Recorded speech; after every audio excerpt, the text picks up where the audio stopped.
तनुजा, रीतू और सोनाक्षी तीनों सगी बहनें थीं। उनके माता पिता की मौत कुछ साल पहले हो गई थी। वो तीनों फैक्ट्री में काम करती थी, जहाँ काम करते करते उस फैक्ट्री के मालिक को, तीन भाइयों को उनसे प्यार हो जाता है। एक रोज, सोनाक्षी, अब तुम जल्दी से मुझसे शादी कर लो ना। अब तुम मेरे घर पे दुल्हन बन के आ जाओ ना। बोरवेट नहीं होता मुझसे। हाँ तनुजा, मैं भी तुमसे अब शादी करना चाहता हूँ। लेकिन आप तीनों तो जानते हो ना, हम अनाथ हैं और गरीब भी हैं। क्या आपकी माँ और बहन हमें स्वीकार करेंगे? उन तीनों भाइयों ने घर पर अपनी माँ से इस बारे में बात की। दिमाग खराब है तुम्हारा, अनाथ लड़कियों को लेकर आओगे और ऊपर से गरीब भी। लेकिन तीनों बेटे अपनी जिद पर अड़े रहे और आखिरकार सावित्री को उनकी जिद के आगे झुकना ही पड़ा। वो तीनों उन्हें ब्याह कर घर ले आते हैं। उन तीनों बहनों ने अपनी माँ के सिले हुए वो लहंगे पहने थे, जो कई साल पहले ही उनकी माँ ने उनकी शादी के लिए बनाकर रख दिए थे।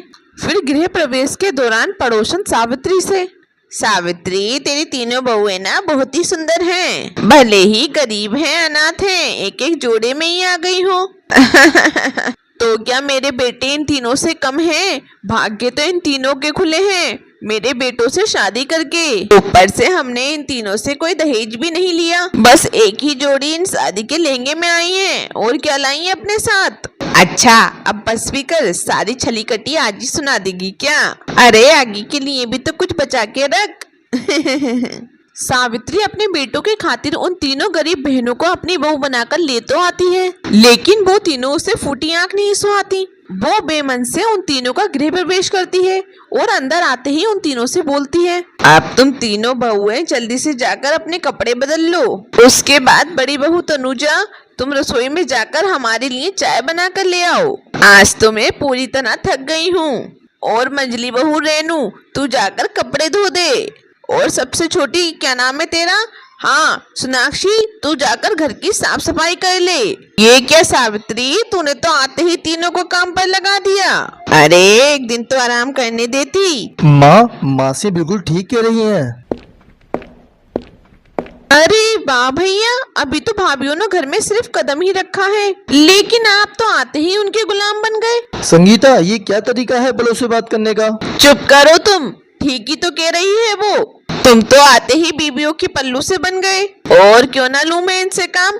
कौन सा इनके माँ बाप ने ऊपर से मेरे लिए सोने चांदी का बैग भर के भेजा है, जो इन महारानियों को आराम करने दूं? कोई जरूरत नहीं है हमदर्दी दिखाने की।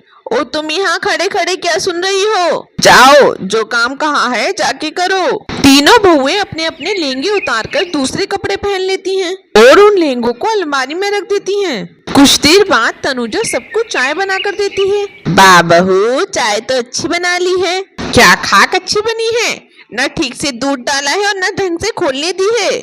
इससे अच्छी चाय तो मेरी संगीता ही बना लेती है। फिर शादी के दूसरे दिन सावित्री अपनी काम वाली से, कल से तुझे काम पर आने की कोई जरूरत नहीं है, अब मेरी तीन तीन बहुएं आ गई हैं, ये अपने आप घर के काम करेंगी। ये कहकर सावित्री वहाँ से चली गई। अब उनकी सास और ननंद दोनों ही उन पर जुल्म करती और घर के काम में कोई हाथ नहीं बटाती। अब घर की सारी जिम्मेदारी उन तीनों पर आ गई। तनुजा घर की साफ सफाई में लग जाती है, रेनू खाना बनाने में और सोनाक्षी कपड़े धोने लगती है। इसी तरह वो तीनों घर का सारा काम कर लेती, लेकिन काम करने के बाद भी वो दोनों उन्हें कटी छिली सुनाती रहती हैं। देखो तो माँ, इन गरीबों को कैसे मजे से एसी की हवा ले रही हैं।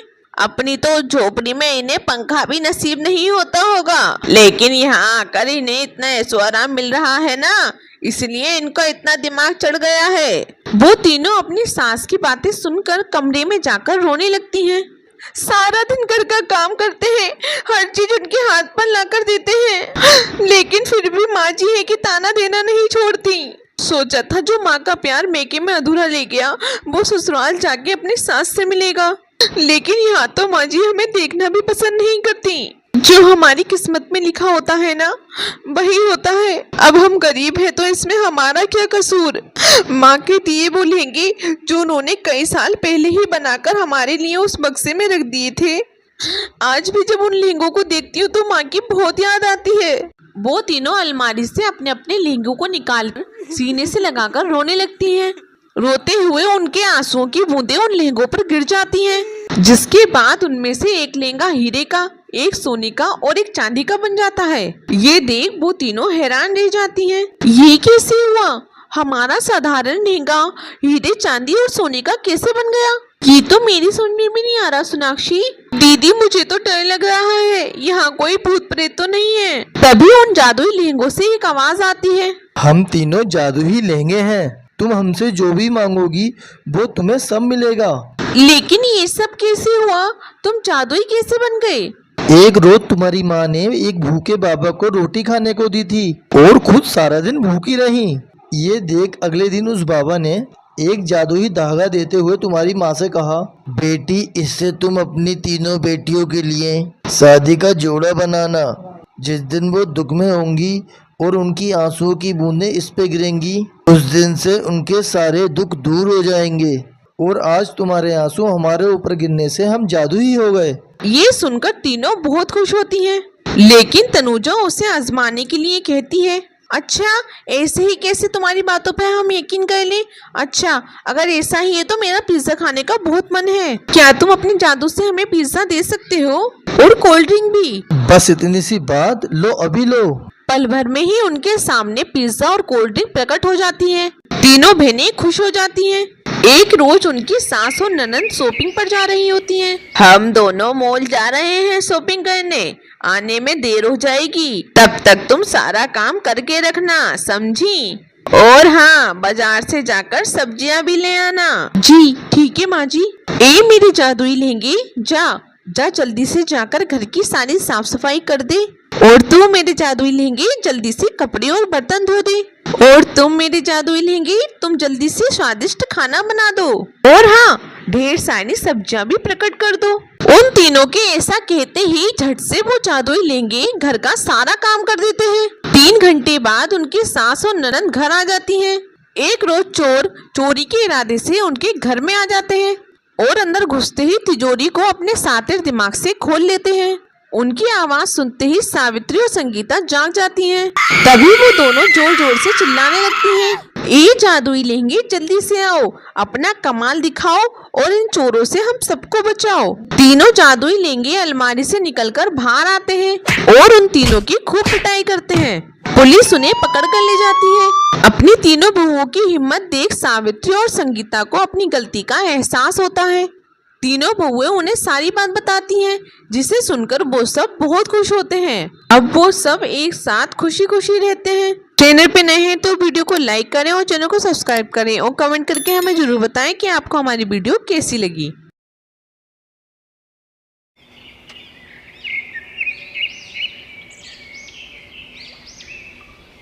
सोनी और अन्नू शर्मा परिवार की बहुएं थीं। बिमला देवी के 2 बेटे थे। उन दोनों ने ही अपनी पसंद की लड़कियों से शादी कर ली। बिमला सीधी सादी थी, इसलिए उसने कुछ कहा नहीं और दोनों बहुओं को खुशी खुशी अपना लिया। लेकिन शादी के कुछ साल बाद, मैं बड़ी हूँ इसलिए सावित्री पहले तो झाड़ू पोछा मेरे कमरे में लगाएगी। क्यों? ये क्या बात हुई? नहीं, वो पहले मेरे कमरे में सफाई करेगी। दोनों बहुओं में लड़ाई छिड़ गई। ये देख काम वाली बाई सावित्री गुस्से में आ गई। अरे राम रे, मैं तो ऐसे घर में काम नहीं कर सकती। दोनों दौरानी जिठानी ऐसे लड़ती रहती हैं, पहले मेरा कमरा पहले मेरा कमरा। अरे इतनी देर में तो मैं 5 घरों का काम निपटा के आ जाती। ना बाबा ना, मुझसे इतनी झिकझिकबाजी नहीं सही जाती। मेरा हिसाब करो, मैं तो जा रही हूँ। सावित्री क्यों गुस्सा होती है? लड़ाई तो हर परिवार में होती रहती है। बिल्कुल ना, आप मेरा हिसाब कर दो, मैं कल से नहीं आऊंगी। काम वाली बाई ने बिल्कुल नहीं सुनी और एक और काम वाली बाई अपना हिसाब लेकर वहाँ से चली गई। कुछ देर बाद जब दोनों जिठानी दौरानी की लड़ाई खत्म हुई तो उन्होंने बिमला से पूछा, ये सावित्री कहाँ गई माँ जी? चली गई वो यहाँ से, अब वो कल से काम पर नहीं आएगी। है? नहीं आएगी तो फिर काम कौन करेगा?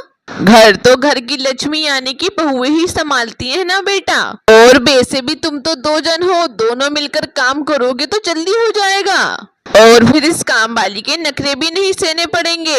अपनी सास की ये बात सुनकर दोनों ही बहुओं का मुंह बन गया। कुछ दिन तक तो दोनों बहुओं ने घर के काम करना शुरू किए, लेकिन फिर एक रोज, बहू खाना बना लो, रजत और शुभम ऑफिस से आते ही होंगे। माँ जी, मैं तो रौनक को पढ़ा रही हूँ, उसके पेपर आने वाले हैं ना, तो आप खाने के लिए सोनी को बोल दीजिए। अच्छा ठीक है बहू, तू इससे पढ़ा ले। बिमला सोनी के पास गई। माँ जी मेरे सिर में बहुत दर्द हो रहा है, मैंने दवाई भी खाई, मुझे फिर भी आराम नहीं हुआ। ओफो मेरा सिर। ला बहू मैं तेरे सिर की मालिश कर दूं। बिमला ने सोनी के सिर की मालिश कर दी, इस उम्मीद से कि फिर उसकी छोटी बहू खाना बना लेगी। लेकिन सोनी तो अभी भी सिर में दर्द का बहाना लेकर बैठी रही। हार थककर बिमला को ही रसोई में जाकर खाना बनाना पड़ा।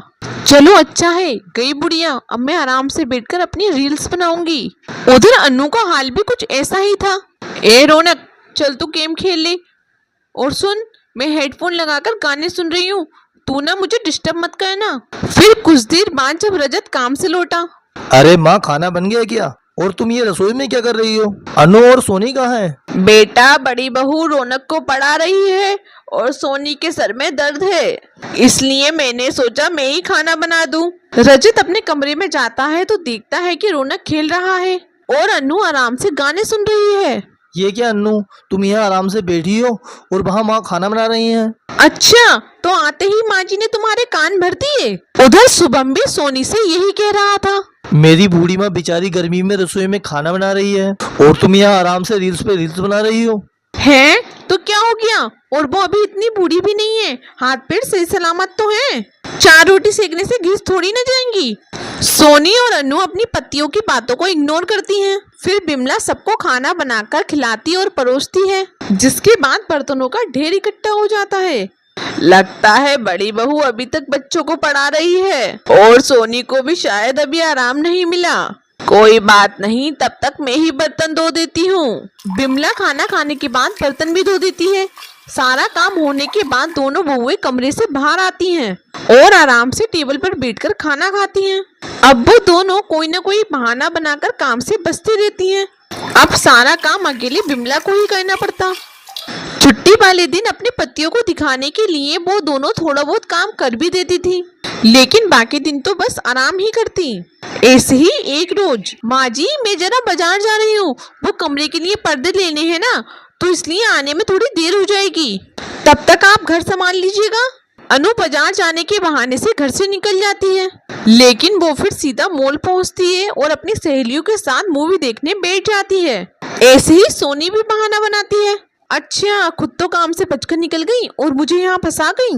चल सोनी अपना दिमाग लड़ा। हाँ आइडिया। सोनी अपनी माँ की बीमारी का बहाना बनाकर पार्लर जाने के लिए निकल जाती है।